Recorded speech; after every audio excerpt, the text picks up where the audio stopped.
Last week I did a vlog on Star Trek books, vintage Star Trek books from 20 plus years ago. And this week I want to do a video on basically the whole fantasy sci-fi genre, vintage printings of the little, you remember the little trade paperbacks? If you're in your 20s, you more than likely don't remember unless you've seen them in used bookstores.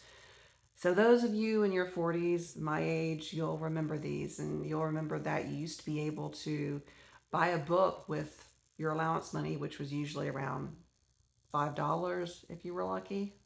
Okay, it was the 80s and 90s. So I have, oh, Kirby the snail.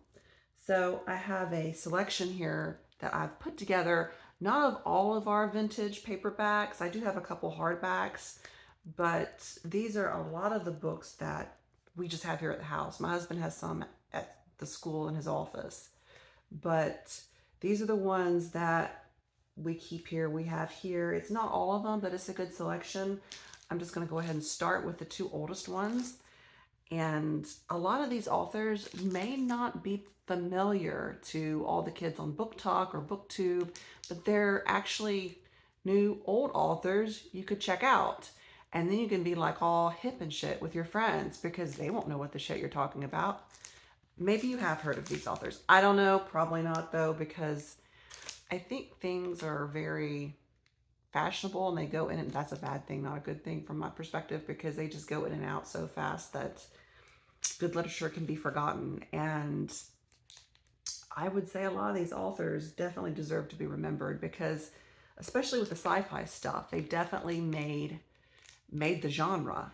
So, and I say that just not as an English teacher, but as a fan of sci-fi and fantasy, a lifelong fan of sci-fi and fantasy, before it was the end thing.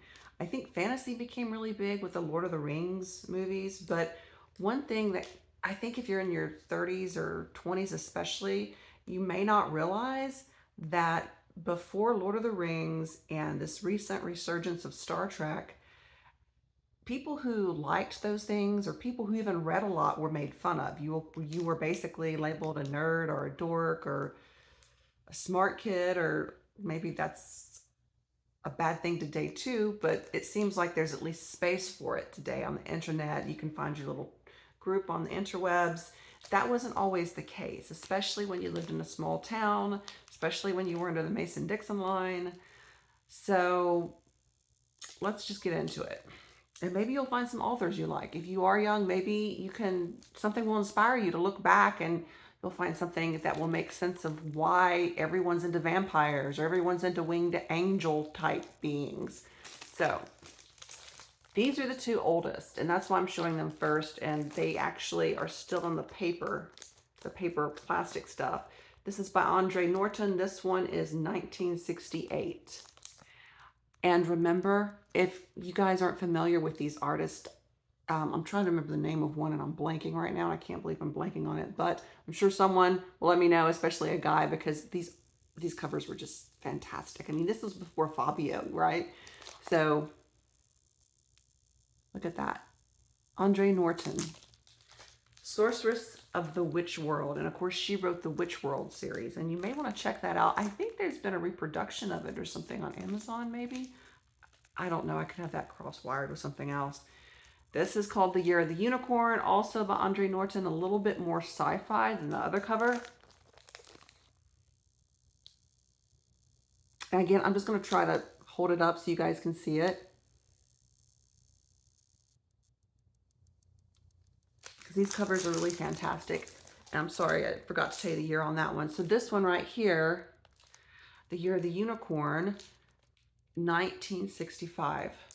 So a lot of these actually we found going to used bookstores.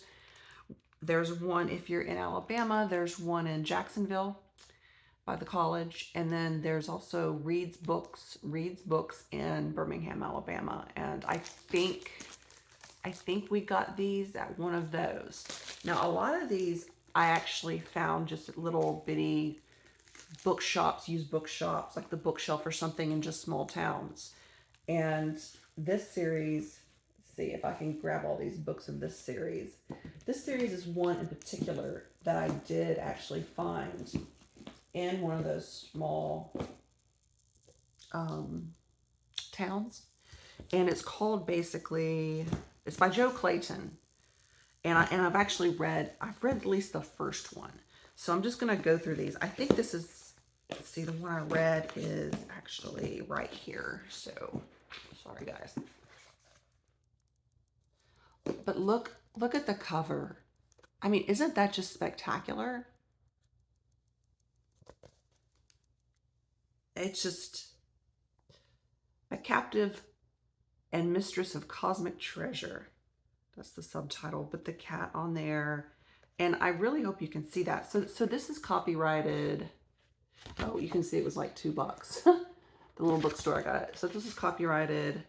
It's got little pictures. They used to have those. 1977, the year I was born. And I'm sorry if this book is kind of fuzzy.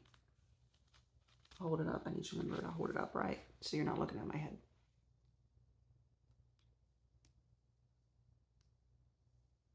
That's one of the most beautiful pictures, I think, or covers that I have. Oh, covers like this. And this is that same series. And again, this must have been, let's see, this was 1981. So this series ran, I think, late 70s, early 80s. Joe Clayton, and she was a sci-fi author. And they used to have these little things in books. I don't know if you guys, anyone my age or up, remember this. You know, the weird thing is that, of course, I lived in the South, and I lived in smaller towns, and I didn't know a lot of girls. I can't hear all of these books, but I didn't know a lot of girls that were into stuff like this, like me. I know that girls are into fantasy now and sci-fi, but I was alone. I was completely and totally alone because no one was into stuff like this back then. But look at these covers, and you can kind of see this also reflected in a lot of the fantasy art that we have today. But it's just, of course, those are dragons. It's just, and a woman riding a dragon. When was this one?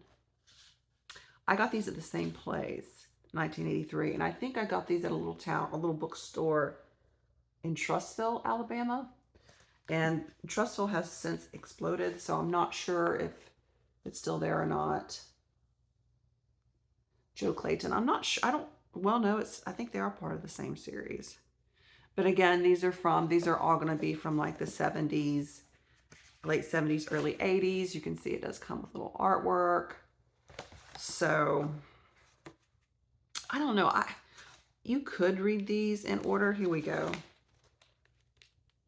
It's a list of books and stuff, but I don't know. I've only read the one. This is from 1978, so apparently this is the next one. Let's see, which ones have I not shown? I've shown that one and that one. Oh, I have two of this. That cover. I didn't know I had double, but I guess I probably got them because they were so cheap. And I think I got the entire series because I thought my husband would like it. I mean, of course he's gonna like it. Look at the beautiful butt on the front. What guy doesn't like that? But unfortunately, you don't see this kind of fantasy art anymore. But that's just, I think it's gorgeous. Gosh, I'm going to remember the guy's name. There were a couple artists they came out with. I got my husband one of the compendiums, one of the big art books. Frazzetti, that's it. It's over there. I got him that for Christmas. He did gorgeous women. And there was another artist, too, that did a lot of women. But I always loved the women in fantasy art were just so beautiful. It's like Gene Roddenberry. He always chose really beautiful actresses. So pretty. And I do have some Dragonlance books to show you guys. And first, let's go along with these. These are just standalone. This is Lewis Trimble, the Bolan Way. It's some kind of cat creature. So it looks like it's about a shifter, well, they would call it a shifter today, but She was a sort of feline. You couldn't quite call her a pussycat. She could be brilliant when she wanted to be. She could be moody. Her purr was deafening. Her love traps could bowl over an elephant, and her furies were of earthquake intensity. That's on the description in the back. So this was, of course, a lot of these are going to be these little Dawn originals, these little Dawn trade paperback novels. Originally, this was shit. That was 95 cents. You could have bought this with $1 back then with tax. I mean, I think tax would have, yeah, because tax would have been cheaper back then. I don't know how much tax is on $1. It depends on where you live, though. Again, artwork right here, and a lot of these things, a lot of these books are the Dawn books. So, and of course, 1974. This came out in 1974, but look at the artwork. It's so pretty. We just don't have stuff like this today. I know people look back and probably think a lot about the artwork we have today, but I love the old vintage stuff.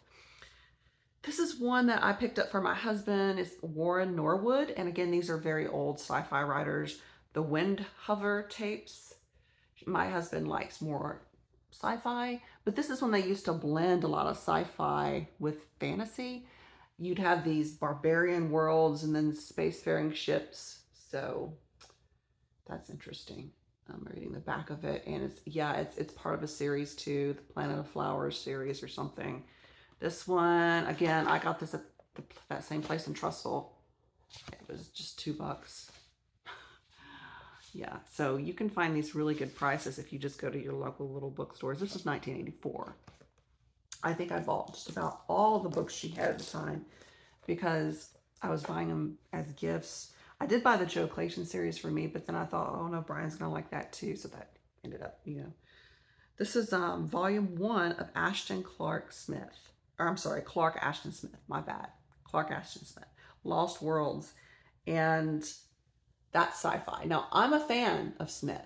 Clark Ashton Smith, he writes in the tradition. His writing is rather Lovecraftian. So he was, I want to say, was he a contemporary of, H.P. Lovecraft? Yeah.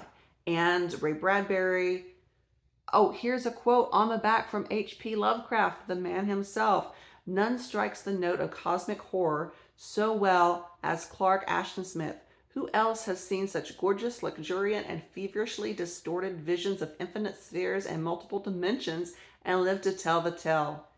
In sheer demonic strangeness, he is unexcelled.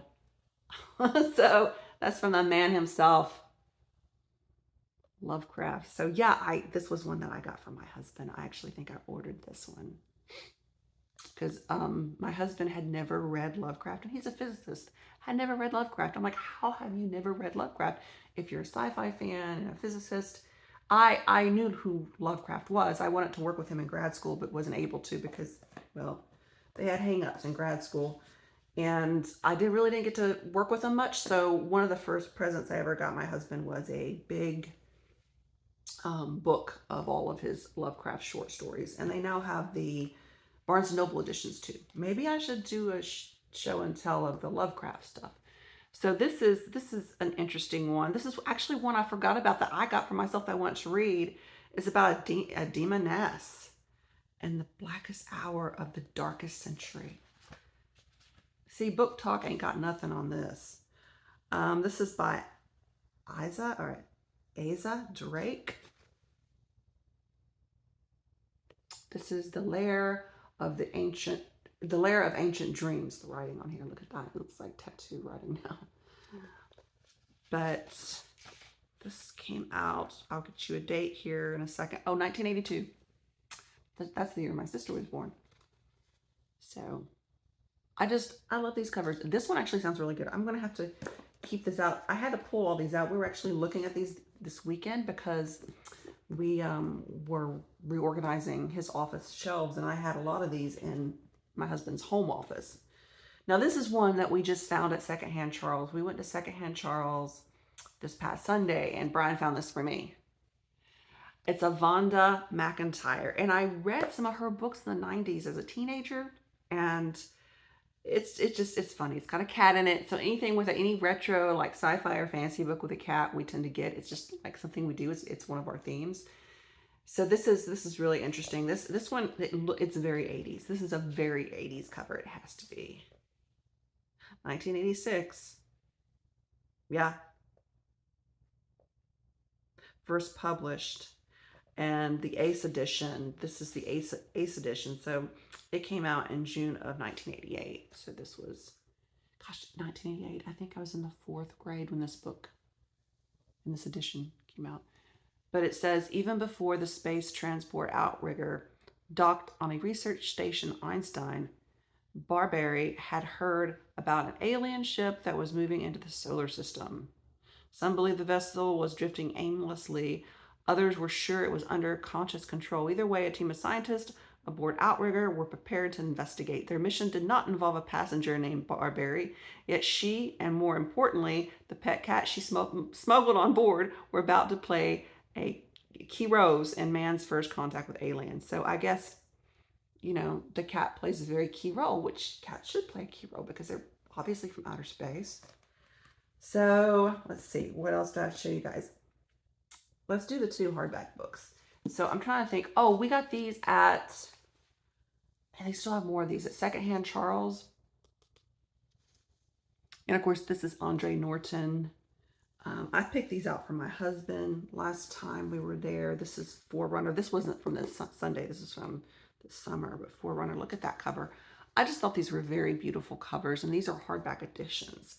They're by Tor Fantasy. So Tor Fantasy was big for a lot of paperbacks back in the day. This is, let's see. Oh, look at that. I like these like pen and ink, these little drawings they have. This is really interesting. I think this may have been, was this a library book at one time? No, it wasn't. Oh, this is who owned the book previously. You can't see it, but there's a little watermark there. Interesting. So this was published in 1981. Wow.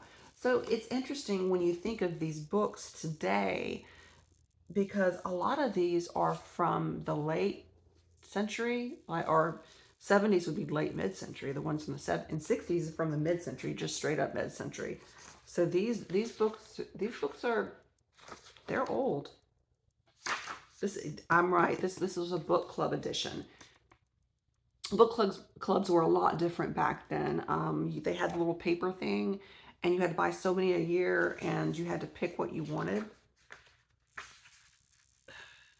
Copyright 1980. So I have some other ones I want to show you guys. Let's see, so many other ones. Let's do the fantasy first. So the newest book that I have here is actually this one, a Forgotten Realms book, and this is from the year 2000. And it's about elves. I guess it's got an elf in it. But yeah, this is from the year 2000. This is the newest one. This is like a quarter century old almost. So yeah. Forgotten Realms for kids now in their 20s. Forgotten Realms was actually one of the big fantasy series, like imprints or whatnot, along with Dragonlance. I have some Dragonlance for those of you guys who like Dragonlance. We also have the Elf series, but I just didn't bring it out, like the backstory from the elven races. These are the Lost History series. So the book that I read first in these was this one. And I read this, I think, let's see, this was actually published in the 90s because I bought it and then lost it, had to rebuy it. This was actually volume 2, but it's about the Irda, Children of the Stars. So this was in 1995. This was the summer, my last summer in Alabama before I moved back to Tennessee and went to college. And I started college early. So I actually left high school early and started college early. And the Irda, the backstory of this is the story, the history of trolls or orcs, about how, or the ogres, they call them ogres, how they were the most beautiful, intelligent race and how they fell. And they're now the orcs and the ogres that we think of in modern fantasy, like Lord of the Rings and onward. But they used to look like this originally. And apparently there's still like one colony where they actually look like this that didn't fall. So I guess it kind of parallels to a lot of the fallen angel stuff that's in our own mythos. But yeah, originally this book and 1995 was $5.99. I don't know if you can see that. So, wow, this makes me feel really old, but I am 46, so I guess I'm midlife. That's old to you guys. That may be old. I'm old enough to be your mama if you're in your 20s. So this is another one of the Lost Histories. There's 3 of them, and I have all 3. This is like the forest elves. And this one, these are the mer people, like the sea elves. So you can find these if you don't have a used bookstore and you can't find them at your used bookstore. Look on Abe's Books. Things tend to be really pricey on Amazon, so please look for some independent booksellers. Like, don't pay too much for them because they may not get to you in good condition. I've had, books arrive where they claim to be like new or almost new or in fine good condition, and they weren't. So that can be subjective. That's why I always advise people just to go to a used bookstore. Plus, you're supporting your local used bookstores if you do that as well. So I have some more to show. This is, oh my gosh, this is actually Frazzetti painting. I found Etsy too. I found this one for my husband on Etsy. Edgar Rice Burroughs, and this is I Am a Barbarian. Look at that cover. The cat. This is just really cool. I'm so glad that my husband is into stuff like this because I always liked guys that were into stuff like this. I was not into back in the day, it was always the football stars, and athletes and stuff, and or either the assholes, like the bad boys that the girls went for, or guys that were musicians and in bands. That was none of the stuff I was into. No. This one is actually copyrighted 1967. And I found this one on Etsy, and when I'm done here, I'm still going to get on Etsy and see if I can find any more for him because it's just cool. I just like having these books. They remind me of childhood. Now, I didn't have anything quite like this when I was a teen because this is older than I was, basically. I was a teenager in the 90s, early 90s. So I was 17 in 1995. If that tells you anything. Jack Vance, very popular with older men, probably still today because he was popular back in the day. And this is a planet adventure. I don't know how to pronounce that. You can tell it's aliens. This was from the bookshelf. This must have been one that this was one that I ordered for him from another place because it's marked Knoxville, Tennessee. My parents live up around Oak Ridge. So this is, okay, first Dawn printing was 1979. Copyright was 1969. 69. And of course, this is the Dawn, so this would be the 70s. This is another one. Roger, and Zeleny. I didn't read any of his books, but he's another big one. You can see there's a dog there. I love it when they have animals mixed in with this stuff. So this is just straight up sci-fi. He is Charles Render, the Shaper. He is a psychoanalyst and a mechanic of dreams. So I guess that explains this thing going on. That's very cyber. Is that not very AI? It's funny how sci-fi tells us how our future is going to be. Okay, so this is another Clark Ashton Smith that I got for my husband. I knew I had another one here. In sheer demonic strangeness and fertility of conception, Clark Ashton Smith is perhaps unexcelled by any other writer, dead or living.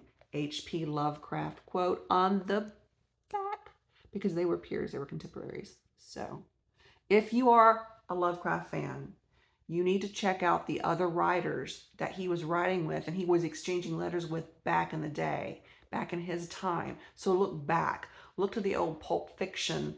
I think we have one. I found one for my husband, like the Pulp Fiction comic zine things that they had back then where his stories, Lovecraft stories, were originally published. You'll find other authors as well. Clark Ashton Smith being one, Ambrose Bierce being another one. Oh, the guy who wrote Winesburg, Ohio. It's a collection of short stories that are real creepy, or real normal, average, psychological creepy, just everyday creepy. It's called Winesburg, Ohio. And who is that author? And I'm blanking on it. But look up that book. So if you guys are into Lovecraft stuff, like the weirdness, the psychological type sci-fi, like the sublime of the, the creatures, the catonic forces that our brains can't handle, and where it meets physics and dimensions and all that jazz, then definitely look up Clark Ashton Smith, because he is in the same vein as Lovecraft. And Lovecraft, I know we associate Lovecraft with horror. I don't. I just kind of think of him as being a sci-fi writer and a writer of weird, strange tales that are kind of like folk horror, more so than when you think of like the Stephen King stuff. Folk horror to me is like folklore, because a lot of folklore is folk horror. And we could go on, and I could talk to you guys about this all day. But hopefully someone will see this and will have a conversation with me about folk horror and sci-fi and all that stuff. That would be great. Another Jack L. Chalker, Exiles at the Well of Souls. Look at the cover. Isn't that a beautiful devil there? I think he's beautiful. Yeah, he's pretty hot. He's got pointed ears too. I'm trying to get the light to catch this so you can really appreciate the artwork. Oh, there's other little creatures in the back. And again, I think this one oh yeah, this one I found at the same bookstore that I found Joy Clayton's books. So that, yeah, same kind of sticker. Interesting. Huh. It has its own like science, like table of elements to it. Isn't that funny?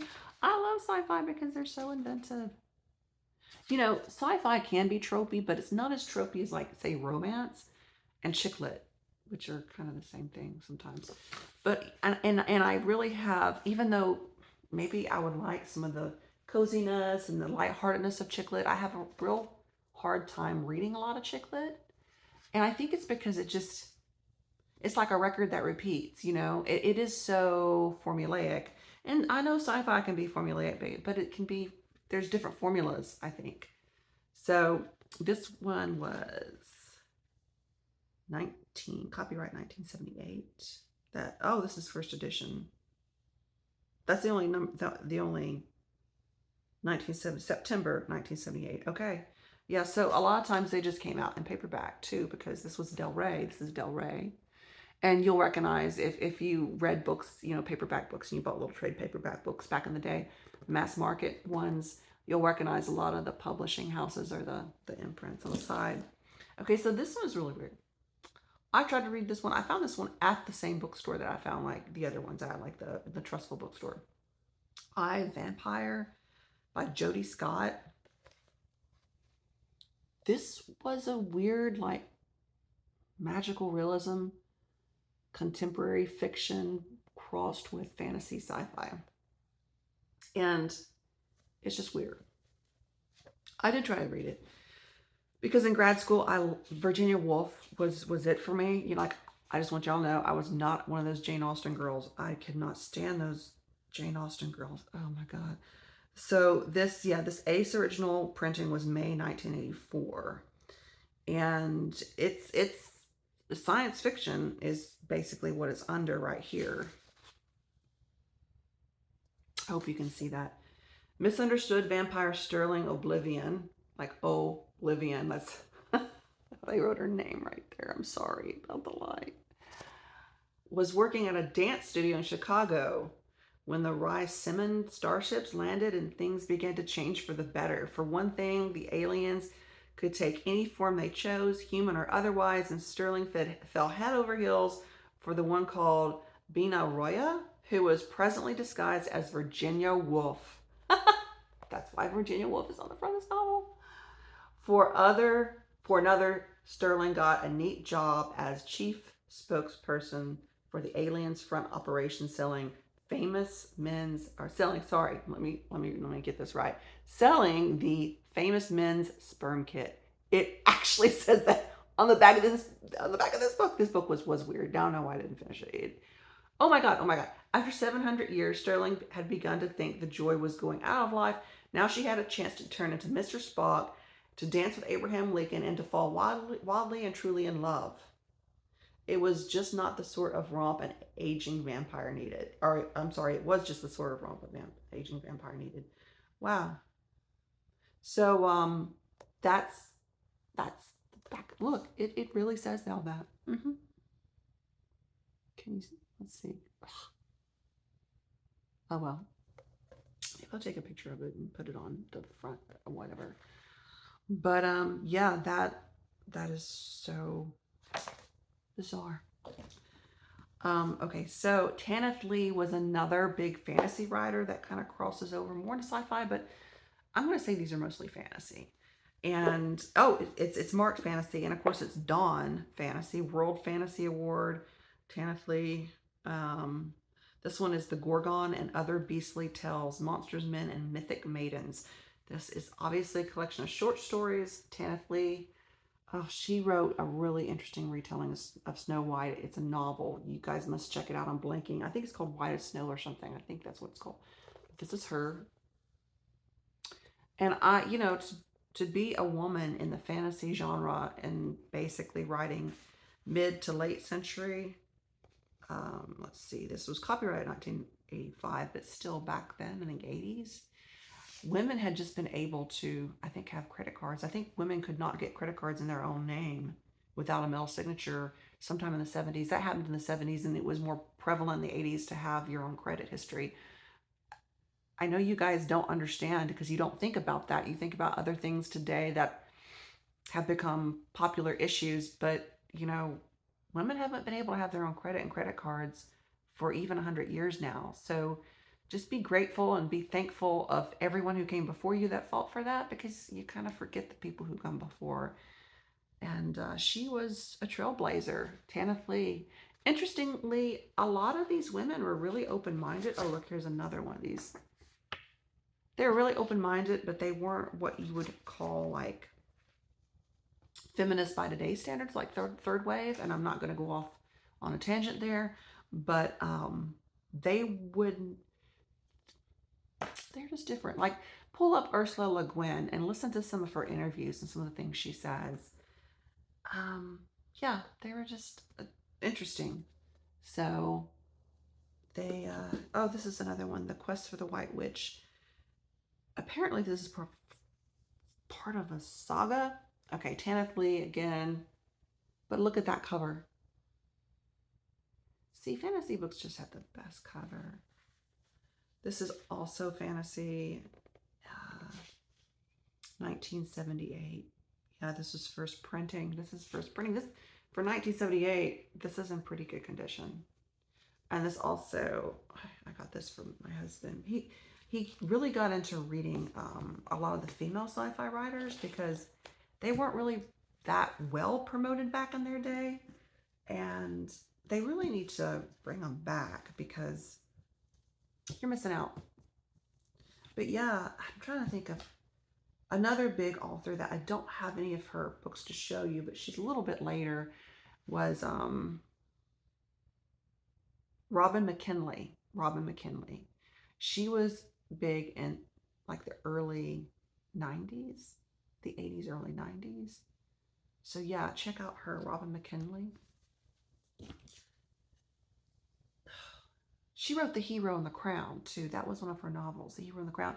And it was basically like modern fairy tale stuff, like all the fairy tale books that are coming out today are retellings of fairy tales. That's been done before. Women that were older than boomer women did that back. Gosh, Le Guin would she be quite my grandmother's generation? Yeah. So that they were part of the silent generation or the greatest generation. The first real big wave, not the first, I'm not going to say first female writers of sci-fi, because I'm sure we could go back and find a prototype. I'm just don't want to go English teacher lecture on you right now, because I'm going to show you these awesome Omni books. Do you guys remember that magazine? And I got some for my husband last year for Christmas. It was called Omni, obviously, and it was about the future. It was this futuristic magazine about, like, I don't know what was to come and all these weird ideas, and the articles were very cutting edge. They had sci-fi stories and they had neat art. They had art by, who's this author? Oh gosh, Harris. The Art of John Harris. Look up John Harris. They have a couple of his books on Amazon. Just, you know, he did a lot of these covers, a lot of the science fiction covers. He's more of a science fiction artist, whereas someone like Frazzetti did the fantasy, did all the beautiful women. So yeah, these are basically correct collections of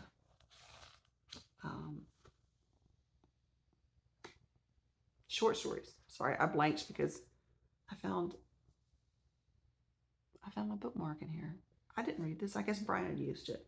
The High Priestess. Isn't that cool? Huh. Okay. So yeah, it's a collection of short stories. And a lot of the authors, you know, you'll recognize Orson Scott Card, Harlan Ellison, who also wrote Star Trek episodes. Let's see, another big one. George R.R. Martin. So this was, I think Omni actually, I'm looking for the date. The stories that have their own copyrights, but it's all late 80s, early 90s. But Omni actually, I think, stopped producing magazines or stopped publishing. I want to say the 90s. I want to say it was mid 90s. Yeah. But I love the artwork right here. I mean, they look like images that we're seeing from like Webb now. I was going to say Hubble, but now the James Webb telescope's up there. Oh, if you haven't seen the documentary, it's in IMAX theaters called Deep Sky. I think it's Deep Sky or something. It's about the James Webb. You need to see that. So they're showing it in Chattanooga at the IMAX theater there. And these two, I like this one. I think I like this one the best. Do you remember back in the late 80s, early 90s, they had all those galleries in the mall, like art galleries, and they sold these like space looking scenes, but they look like I have one hanging up on my wall right here. I can just show you. I'll have to do that sometime. But they looked like, you know, wells in space and all that shit. This reminds me of that, like that sort of artwork. But yeah, you guys, if you're my age, you probably know what I'm talking about. So yeah, this is just another anthology. This one's kind of creepy. So I got him these 4 books of science fiction, and again, they're different series here, or different years that they came out. So I probably need to look for a couple more. And I found a bookmark. So, or it's actually a sticker. So anyway, yeah, I think I've shown every book that I had laid out to show you. Again, we have a lot more, and I may have to do like a second showing for some of them. And I have a lot of vintage sci-fi or fantasy books, or just magical realism books about cats. Maybe I'll do one just on books about cats. That would be interesting. So anyway, I hope you guys have a wonderful day. Whatever you celebrate, Merry Christmas, Happy Winter Solstice, Happy Hanukkah, anything I'm missing, Kwanzaa, anything, whatever it is you're celebrating. I hope you have a wonderful, wonderful holiday season. And yeah, live long and prosper, guys.